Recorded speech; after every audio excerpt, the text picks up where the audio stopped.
One fish sitting on dinner plates across the country right now, often praised as a healthy catch, is quietly loading people over 60 with more mercury than almost anything else in the seafood aisle, and most people eating it have no idea. Stick with me for the next few minutes, because by the end of this video, you'll know exactly which 4 fish to stop buying after 60, and 4 simple swaps that protect your heart, your brain, and your energy instead, swaps you can actually start using on your very next grocery trip. This one's for anyone over 60 trying to eat right, and honestly, it's just as much for the adult kids keeping an eye on aging parents. I went through the FDA and EPA's actual seafood testing data before writing this, because the advice you probably heard from every doctor for decades, just eat more fish, happens to be true, but it's also incomplete.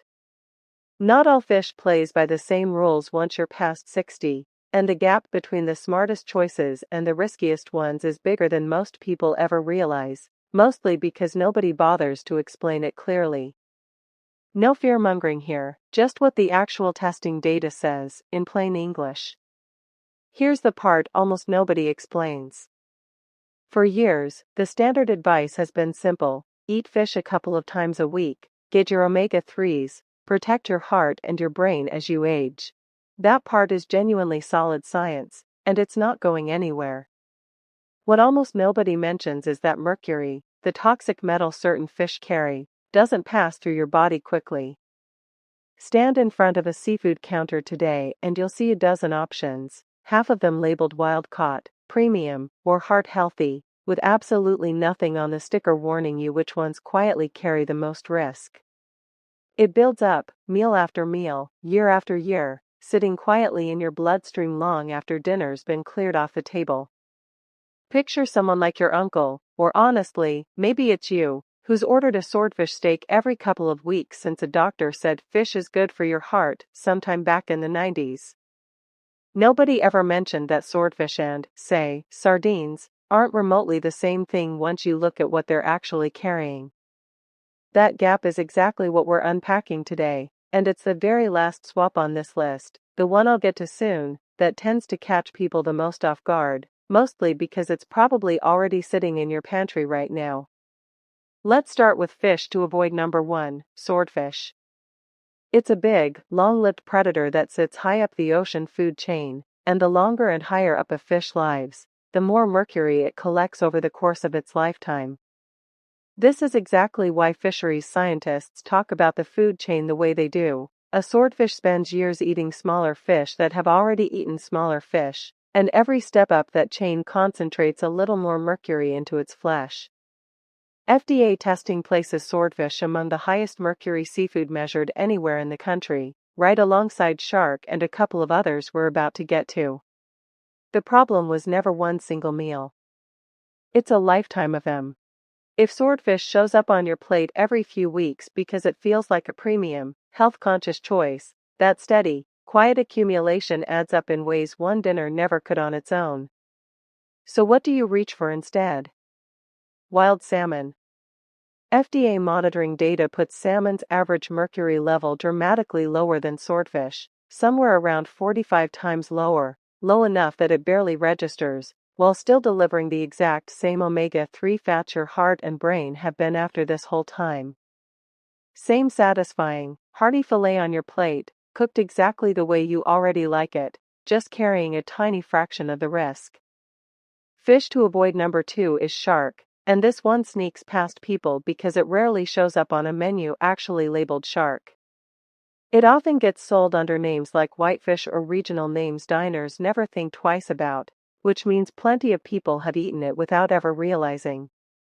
It's one of those quiet labeling gaps that catches even careful shoppers off guard.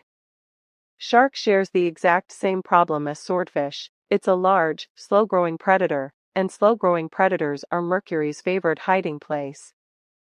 And here's the part that surprises people: you can't cook this one away. Mercury doesn't cook out.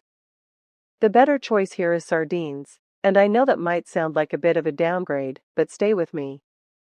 Sardines are small, short-lived fish, which means they simply never get the chance to accumulate much mercury in the first place. They're also one of the only fish most people eat bones and all, which quietly hands you a solid dose of calcium, and after 60, when bone density becomes a real concern for a lot of people, that's not a small bonus.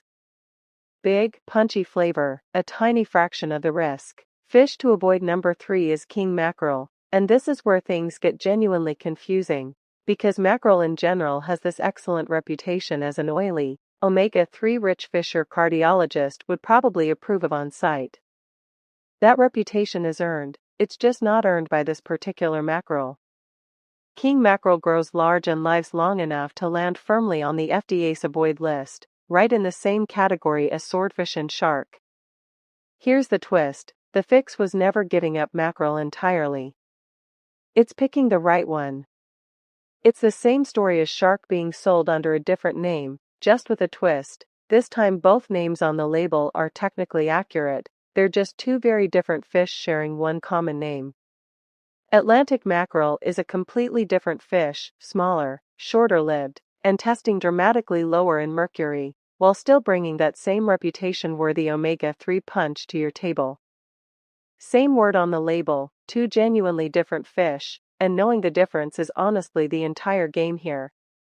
Now, before we get to the last one, and it's the one I promised you earlier, the one that tends to surprise people the most, let's talk about why any of this actually matters specifically for people over 60, because this is the part almost nobody covers.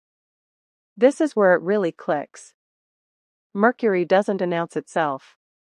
There's no dramatic symptom after one bad meal, it quietly accumulates in your bloodstream and tissue over months and years, which means the effects of a lifetime of eating the wrong fish tend to surface later in life, not earlier, right around the decades when your heart and brain need the most protection, not the least. Researchers at Johns Hopkins who specifically studied adults between 50 and 70 made an important point. Most mercury guidance out there was built around pregnant women and young children, and older adults have genuinely been a bit of a blind spot, even though aging bodies don't always process and clear things the way younger ones do. Add to that the fact that kidneys naturally slow down a little with age, and it makes sense that clearing out anything you've been quietly accumulating for decades might simply take longer than it used to. That's not a reason to panic. It's a reason to choose smarter. And the numbers back this up. FDA testing shows mercury levels can vary by more than 150 times over between the lowest and highest seafood choices sold in this country. That's not a small gap, that's the difference between a fish that's essentially a non-issue on your plate, and one that's quietly working against everything else you're doing to stay healthy. It's worth remembering too that fish overall is still linked to lower rates of heart disease than skipping it, so the real question was always which fish, never whether. Now, maybe you're sitting there thinking, I've eaten swordfish for 30 years and I feel completely fine, and I believe you, honestly. Mercury buildup doesn't usually announce itself with obvious symptoms, which is exactly why it's easy to assume everything's fine when it might just be quiet. Or maybe you're thinking this all sounds like one more reason to just avoid fish altogether. Please don't do that. Fish is still one of the best things you can put on your plate after 60, full stop. This was never about eating less fish, it's about 4 small swaps, and that's genuinely all it takes. Think of it less like a diet overhaul and more like swapping your regular coffee order, same habit, smarter pick. And to be fair, if you're managing something specific like kidney concerns or you're on certain blood-thinning medication, it's always worth looping your doctor in on any bigger dietary changes. But for most people watching this, we're talking about a simple, practical swap, not an overhaul. Which brings us to fish to avoid number 4, tilefish, specifically the Gulf of Mexico variety.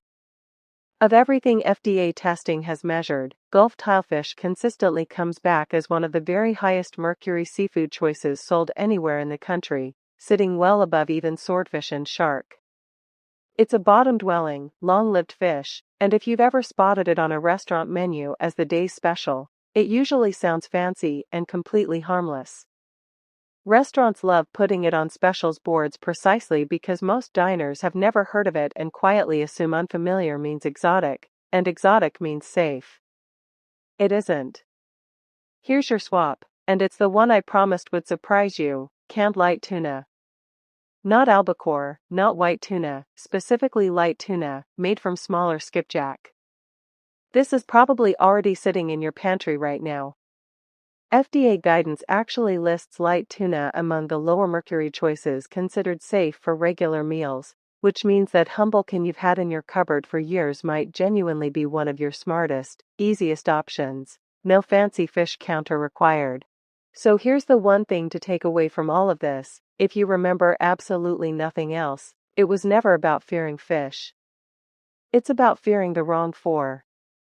Swap swordfish for wild salmon, shark for sardines, king mackerel for Atlantic mackerel, and tilefish for canned light tuna. And by FDA's own numbers, you can cut your mercury exposure by somewhere around 45 times over on some of these swaps, while keeping every single heart and brain benefit fish was supposed to give you in the first place. For fish out, for fish in, that's the whole strategy, nothing complicated about it.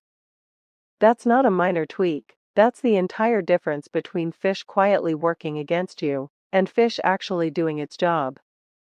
If this changed how you're going to shop for fish from now on, do me a favor, comment 1 if you're making one of these 4 swaps on your very next grocery trip, or comment 2 if you'd like a full follow-up video with a complete low-mercury seafood list you can screenshot and take straight to the store with you. Either way, I read every single comment, so don't be shy.